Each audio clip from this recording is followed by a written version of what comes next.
Hello, my name is Carl Snyder, and this is Faith and FDH channel. If you don't know what FDH stands for, right there it is. It's Freelance Duck Hunting. My son has a website on YouTube which is Freelance Duck Hunting, and in it we document our duck hunting adventures, and sometimes we document our prayer to God for safety and for a good hunt. And this has stimulated some of our subscribers to ask us what we're talking about when we talk about faith and FDH. And so this channel is dedicated to those who would like to know more about our faith, whether they be Christians, atheists, don't care, don't know, whatever category they're in. We invite you to watch this channel, and I would recommend that you watch the introductory video first before moving on to some of these others. The format of these videos is that I'll present my view on the various aspects of why I believe in God and why I believe in Jesus, and then I will provide some links for you to go and check out, links by people that are much more knowledgeable and fluent than I, but and then hopefully you will go and watch those, and then I would like to have some feedback from you either on my email or comments here below. So I really thank you for watching.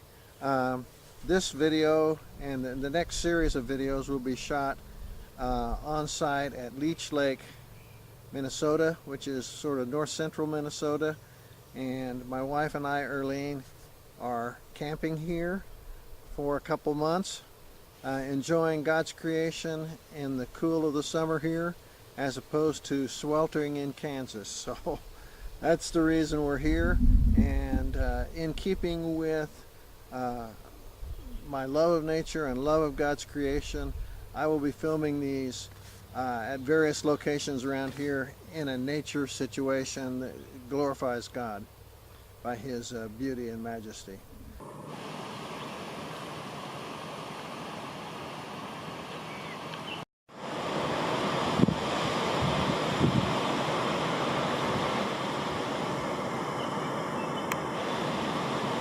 So this particular video is going to be about morality and value of human life, and how it affects my ideas and my faith in believing. As I've said before, faith, from my point of view, is not blind faith. It is faith with reasons. And so these series of channels are giving the reasons why I have faith in God, my Creator.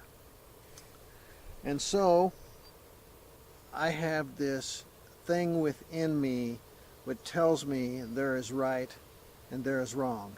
Not subjective right and wrong or somebody else's idea of right and wrong, but there is absolute, objective right and wrong. And the reason, and of course these are the reasons why I will explain, but deep within me I feel this. I know it within my heart, and I maintain that you do too, and I suggest that you do too, and that when you see something wrong, you know it. When you do something wrong, sometimes you know it. You should know it all the time, but it's always easy to see what other people are doing wrong. And so this is something that is buried deep within us. Now, that point that I just made, it's either true or it's not.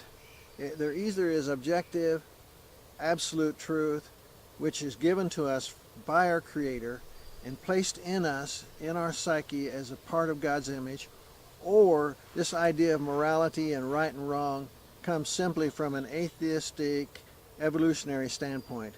In other words, all the characteristics that we have are based upon chance, random mutations to our DNA, and and then the survivability. If we produce more survivable offspring than the other guy, then whatever characteristics we have will be perpetuated, and then that becomes the characteristic of the culture. And so the evolutionary standpoint would be that there is no really real right and wrong. It's just whatever a person decides on their own, or what a person feels in his own heart, or what a society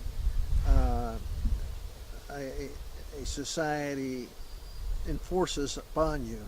And so that's the evolutionary standpoint. Okay, so let's talk about examples of what we agree on and what is right and wrong. Oftentimes we agree that there is right and wrong, but we can't agree on what those things are.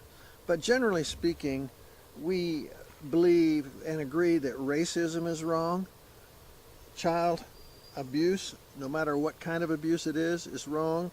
We believe that stealing, lying, betrayal, hatred, murder, rape, these are all things that are wrong, okay? We feel these deep in our heart.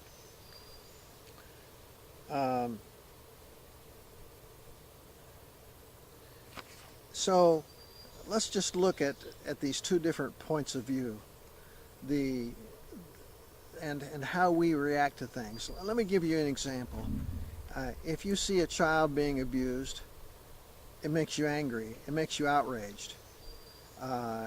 If you see somebody who you know gets murdered or beat up or taken advantage of, it makes you angry. You get outraged that this is really wrong.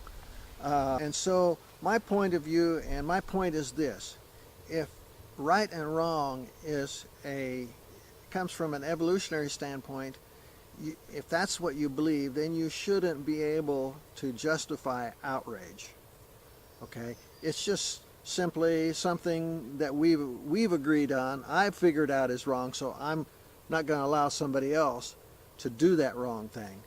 Or society has decided that murder is wrong, and so the fact that somebody murders somebody is not really wrong, but the society just says, well, we're going to punish you for it. So there's no justification for outrage. Yet I will guarantee you, as an atheistic evolutionist, if you have a soccer team, your national soccer team or your national basketball team or whatever loses in the championship, and they get beat by an unfair, incorrect call, you're going to be outraged.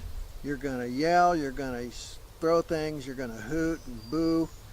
This is outrageous because it's unfair, right? But what I'm saying is that if it's just what evolution has told you is unfair, then there's no reason for outrage. It's just simply, well, that's the way we function, and so we're going to disapprove of that, but there's no real justification for outrage. Yet, if God says it's wrong, if it's wrong by His nature, and He has placed that in me, then to be angry and outraged over injustice and abuse and everything is definitely justified. And so the point of view of God creating this is that He has placed in us a knowledge of what is right and wrong. And those ideas of right and wrong are His. They are due to His nature.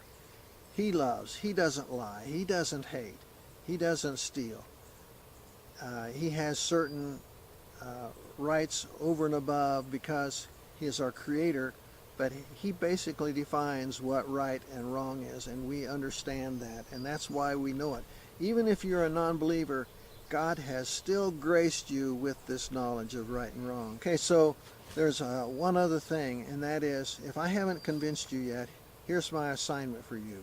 If you have children, or if you have young ones that you love that are not your children, I challenge you to take this child aside, look in their eyes, tell them how much you love them, and give them a big hug, and how much you care for them and are looking out for their well-being, and then turn and tell me this child really is of no value. It's just a bag of organic chemicals that reacts to its environment, and that's all it is. So, you know what? You can't do that, can you? You can talk in your professional meetings about how evolution has worked and how human behavior has worked and how it's all subjective, but when you go home, it doesn't work that way. You see those children, you see their eyes, and you see the value and the wonder of them and how you love them. And that's the way you have to live. You can't live consistently with what you say you believe. And so that's my challenge to you, is to take that assignment. And so I hope that you will comment and converse with me on this issue. And if you're not a believer for one reason or another, I also challenge you to talk to God about it and say, God, if you exist, this is what I'm thinking. And if you exist, help me to understand you, and help me to understand that you do exist and that you love me. And if you do that, which is what I did when I was an agnostic, if you do this, you will begin to understand God and understand his ways and begin to believe in him. He will show himself to you. So thank you very much. I hope you'll comment, and please continue to review these tapes that I am issuing to you. All right, thank you very much.